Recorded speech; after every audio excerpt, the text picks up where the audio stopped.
आप सभी को सादर नमन। ज्ञान और विज्ञान की इस अद्भुत यात्रा में आप सभी का फिर से स्वागत। पिछले एपिसोड में हमने समझा था उस परमात्मा का न्याय कितना अचूक है और उसकी दया का वास्तविक स्वरूप क्या है, ये हमने जाना था।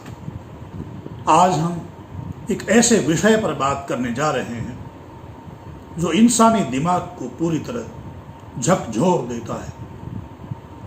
आज हम उस आयाम की बात करेंगे जिसे हम समय यानी टाइम कहते हैं। हम सब, दुनिया के सब लोग, सब प्राणी समय के गुलाम हैं।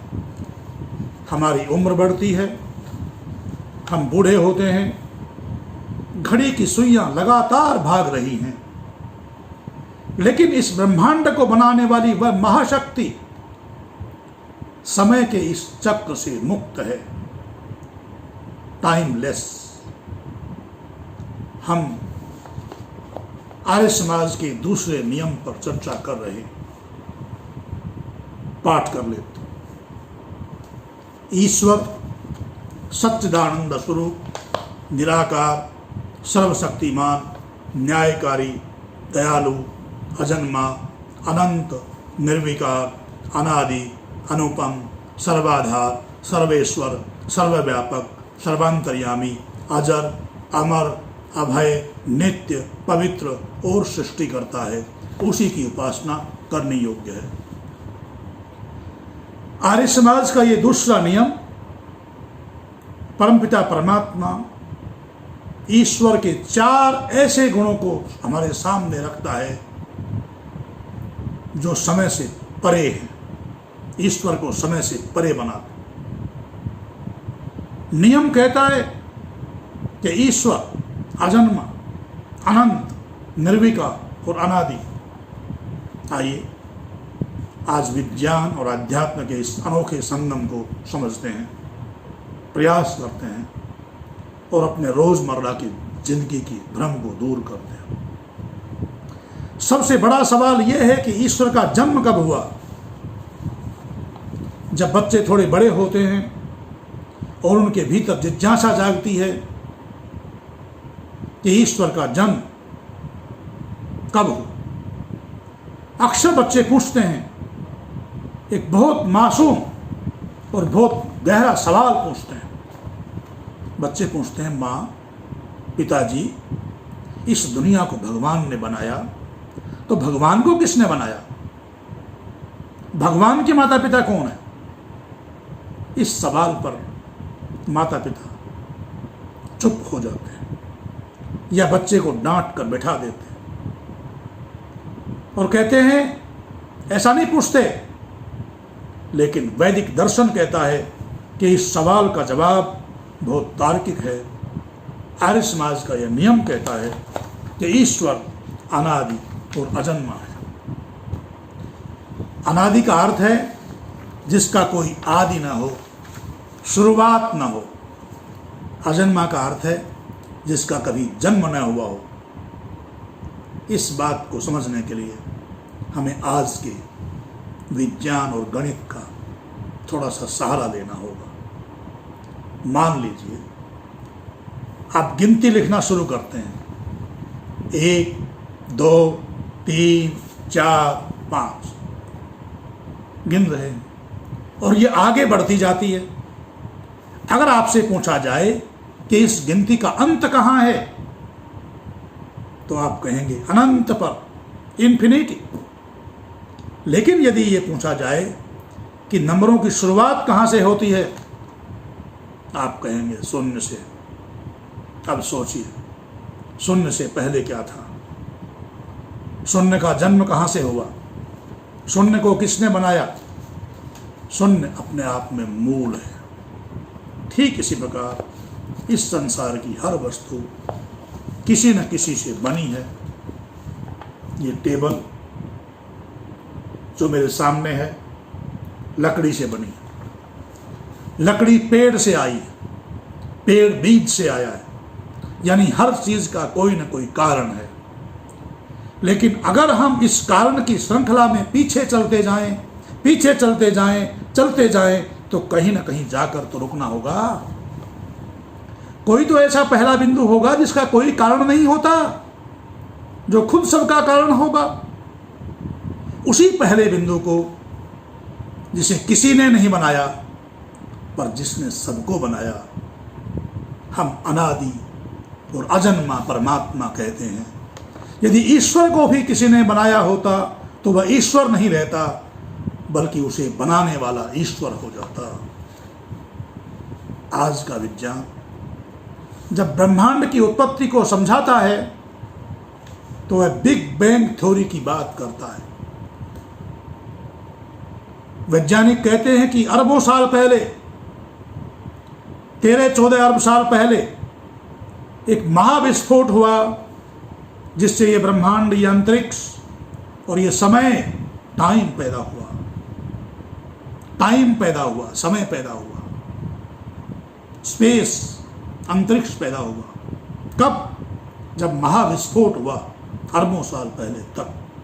ध्यान दीजिए, आज का विज्ञान कह रहा है बिग बैंग से पहले समय नाम की कोई चीज ही नहीं थी। समय की शुरुआत ही सृष्टि के बनने के साथ हुई। अब जो सत्ता इस सृष्टि को बनाने वाली है वह निश्चित रूप से समय के बनने से पहले से मौजूद थी। जो समय को बनाने वाला है वह समय के भीतर कैसे बंध सकता है? इसलिए ईश्वर कालातीत है, टाइमलेस है। उसके लिए कोई भूतकाल, कोई वर्तमान काल, कोई भविष्यत काल नहीं होता। वह हमेशा सदा एक जैसी स्थिति में रहता है। वह अनंत है, उसका न कोई आदि है न कोई अंत है, इनफाइनाइट।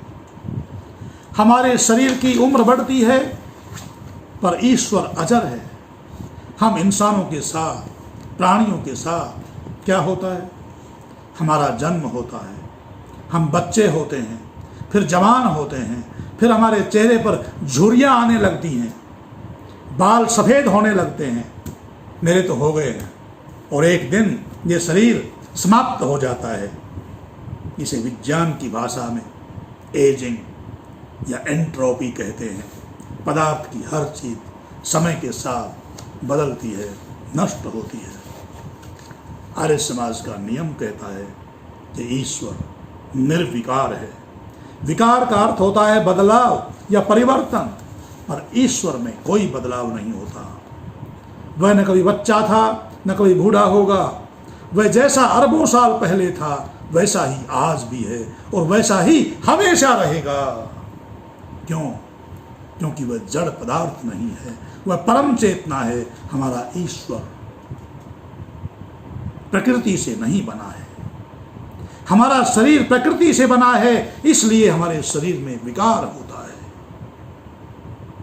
आज के दौर में हम सब बहुत जल्दी तनाव में आ जाते हैं। क्यों? क्योंकि हमारी सोच बहुत सीमित हो गई है। हम अपनी जिंदगी को केवल इन 60-70 सालों के नजरिए से देखते हैं। हमें लगता है अगर इन कुछ सालों में हमें सफलता नहीं मिली, बहुत सारा पैसा नहीं मिला, तो हमारी जिंदगी बेकार हो गई। ये शॉर्ट टर्म, अल्पकालिक सोच ही डिप्रेशन का सबसे बड़ा कारण है। जब हम ईश्वर के अनादि और अनंत स्वरूप को समझ लेते हैं तो हमें अपनी आत्मा के अमर होने का बोध भी होने लगता है। हम समझ जाते हैं कि ये जीवन कोई एक बार का खेल नहीं है, हम भी इस अनंत यात्रा के यात्री हैं।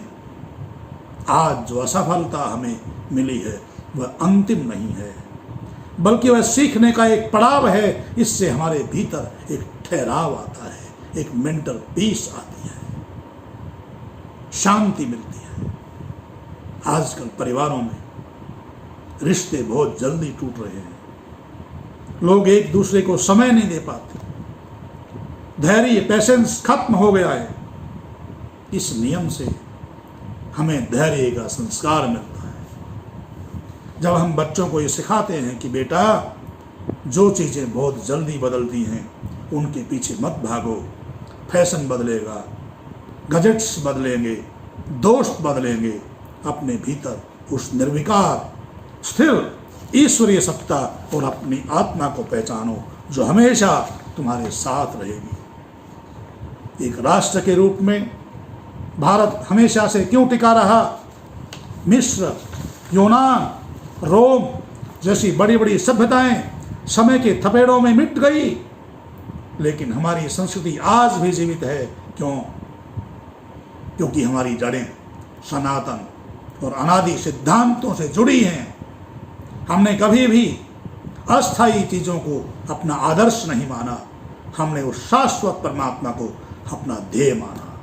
वह शाश्वत परमात्मा सारी दुनिया का है, पर सारी दुनिया उसको ध्येय नहीं मानती, उसको आदर्श नहीं मानती, हम उसको आदर्श मानते हैं। तो निवेदन यही है कि समय की इस भागदौड़ से घबराइए मत।